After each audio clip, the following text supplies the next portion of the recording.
آج ایک اور بات آپ کی خدمت میں عرض کرتا ہوں، غور سے سنیں اس بات کو کہ حقیقت میں یہ روح ہے جو بات میں آج آپ سے عرض کروں گا، یہ ایک ایسا عمل ہے کہ جتنے بھی عمل ہم نے باتیں کی ان تمام کی یہ روح ہے. جتنی بھی عبادات ہم نے کی، صدقات، عبادات، راتوں کو جاگنا، روزے رکھنا، جو کچھ بھی تھا، آج کا جو عمل ہے یہ ٹاپ ہے، on top of that روح ہے اس کی.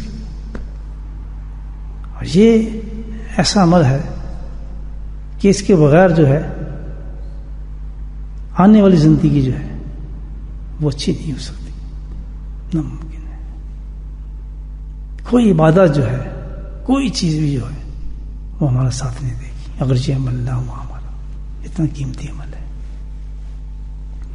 اللہ سبحانہ تعالیٰ نے اس عمل کو سمجھانے کے لیے اپنے قرآن حکیم کے اندر ایک جگہ نہیں کئی مقام پہ اس واقعے کو درج کیا ہے، کیونکہ زندگی کا شروعات یہیں سے تھی، شروع یہیں سے ہو رہے تھے ہم لوگ، تو اس کا واقعہ بیان کیا.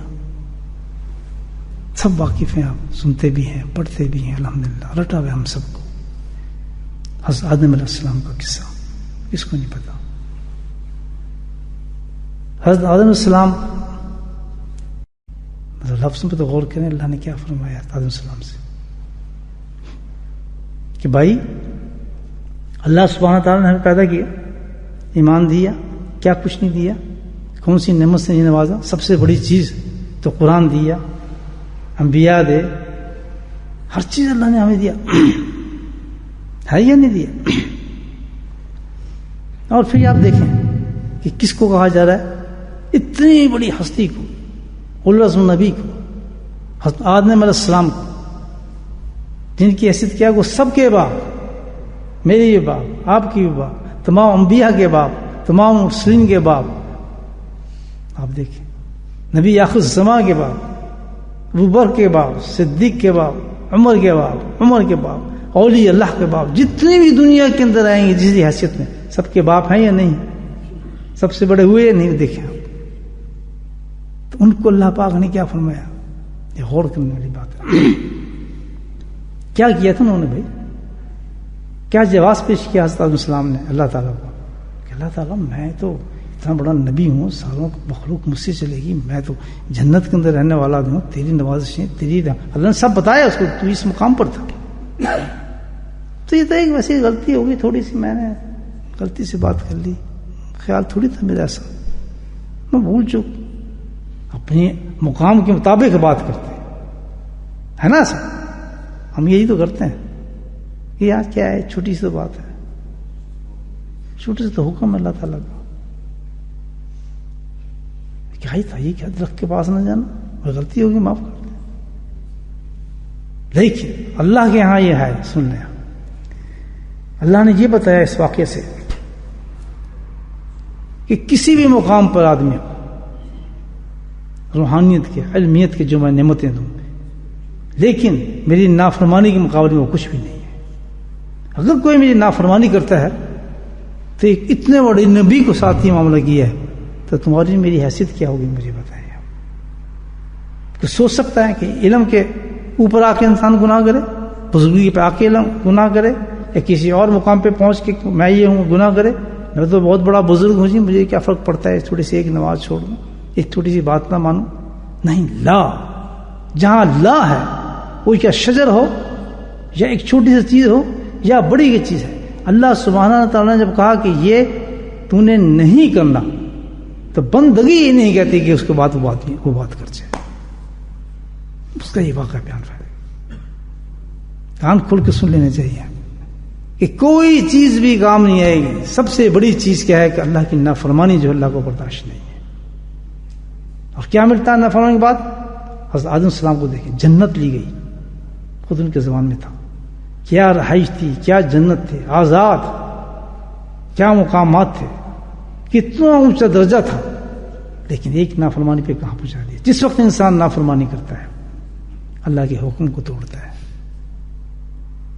اللہ کے حکم کو توڑتا ہے، چاہے وہ کتنی باتیں کرتا رہے، کچھ بھی کرتا رہے، لیکن اللہ کے حکم کو توڑا ہے تو اللہ کا نافرمان ہو گیا. وہ قانون جو ہے ایک جگہ یہ واقع نہیں، ہر جگہ واقعے کا جو اصل تھیم ہے وہ یہی ہے کہ نافرمانی کی بہت سخت سزا ہے.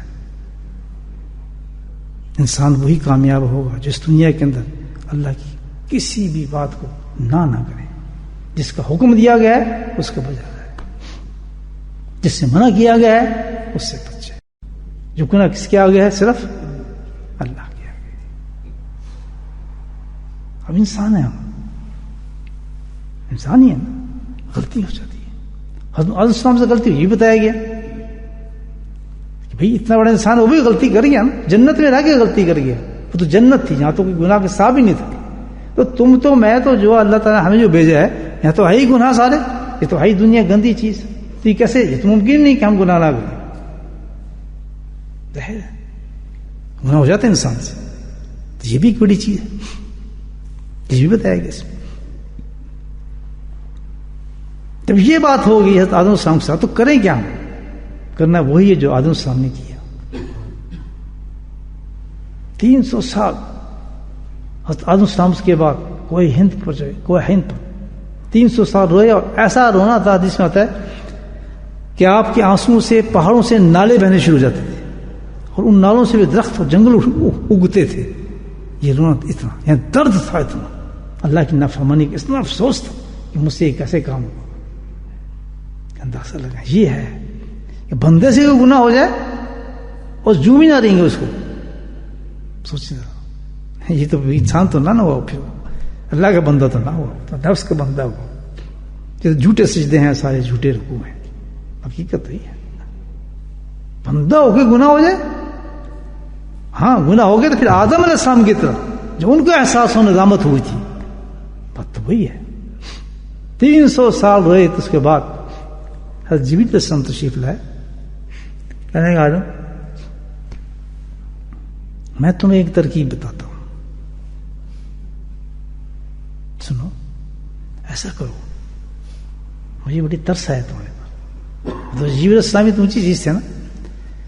کہنے ایسا کام کرو کہ ذی الحجہ کے 10 دن آنے والے ہیں. سبحان اللہ, ذی الحجہ کے اسی بات میں بات کر رہا ہوں نا آپ سے. کتنے دن آنے والے ہیں؟ ذی الحجہ کے 10 دن آنے والے ہیں.